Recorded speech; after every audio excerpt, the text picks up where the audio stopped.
बिस्मिल्लाहिर्रहमानिर्रहीम।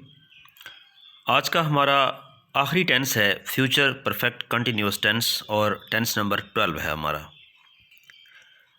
इस टेंस को डिस्कस करने के बाद हमने सेंटेंस स्ट्रक्चर की बात करनी है।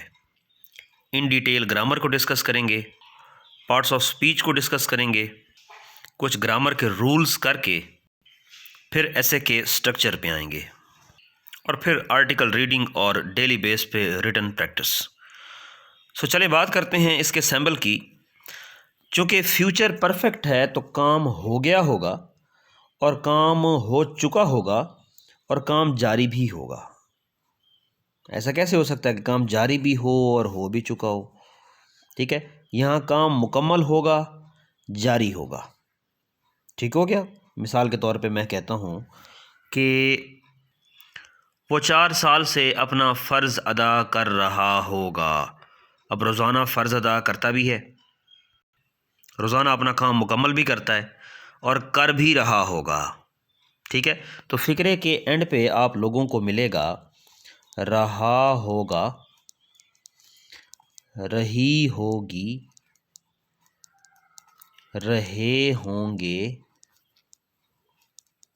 बच्चे कहते हैं सर ये तो फ्यूचर कंटिन्यूअस के सिंबल भी तो यही थे। तो सर इसमें प्लस आपको वक्त का सेंस मिलेगा या वक्त लिखा हुआ मिलेगा।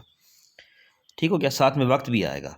वो 6 घंटे से बच्चे खेल रहे होंगे, बच्चे 6 घंटे से खेल रहे होंगे, 4 दिन से बारिश हो रही होगी। ठीक हो गया। तो चूँकि कंटिन्यूअस है तो कंटिन्यूअस में मैंने आप लोगों को पहले दिन ही बता दिया था, जिन्होंने लोगों ने प्रीवियस टेंस देखे हैं, तो फर्स्ट फॉर्म प्लस आईएनजी होती है कंटिन्यूअस के लिए। इसके हेल्पिंग वर्ब हमारे पास होते हैं शैल, हैव, बीन और will have been. Shall have been जो है ये आई और वी के साथ लगेगा, बाकी तमाम के साथ विल हैव बीन लगेगा, चाहे वो ही हो, शी हो, इट हो, यू हो, दे हो। ठीक हो गया। तो कोई एग्जाम्पल लेते हैं। मैं कहता हूँ तुम रात से टीवी देख रहे होगे। चले तो हम कहेंगे यू विल हैव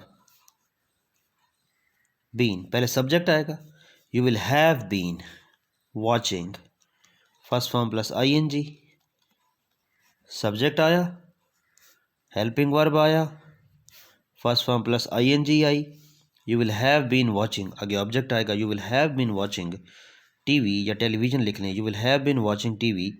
और क्या कहा मैंने, तुम रात से टीवी देखा। अब रात एक फ़िक्स वक्त है तो क्या आएगा, सिंस फॉर का इस्तेमाल। जिन लोगों को नहीं पता ज़रा प्रीवियस देखें तो आप लोगों को पता चल जाएगा कि सिंस फॉर का क्या इस्तेमाल है।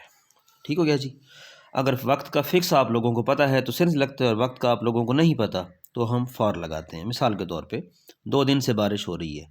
कौन से 2 दिन नहीं पता तो फॉर लगेगा। आप अगर यूँ कहते हैं कि जुमेरात से बारिश हो रही है तो फिर तो सिंस लगेगा।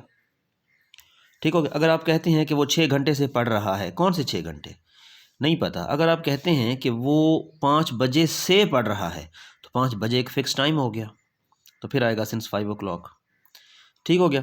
इसी तरह अगर आप लोग इसका नेगेटिव बनाते हैं कि you will have been watching TV since night, आप इसका नेगेटिव बनाते हैं तो आप कह दें कि तुम रात से टीवी नहीं देख रहे हो।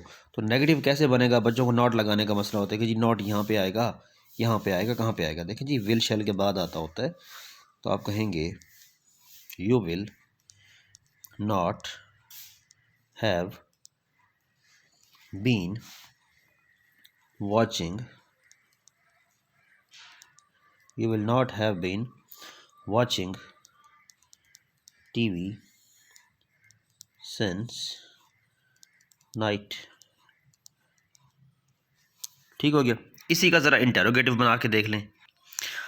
तो जैसे विल और शेल के बाद नॉट लगता है, तो वैसे जब इंटेरोगेटिव बनाएंगे तो विल शेल पहले आ जाएगा और सब्जेक्ट बाद में चला जाएगा। इसी का इंटेरोगेटिव आप लोग बनाएं तो आप लोग लिखेंगे कि will you have been watching TV, will you have been watching TV since night। ठीक हो गया जी। एक एग्जाम्पल जो है हम और ले लेते हैं। हम कहते हैं कि सना 2 घंटों से खेल रही होगी। सना will have been playing। 2 घंटों से, अब 2 घंटों का हमें नहीं पता कि 2 घंटे कौन से हैं, तो हम क्या कहेंगे, फॉर 2 hours। ठीक हो गया।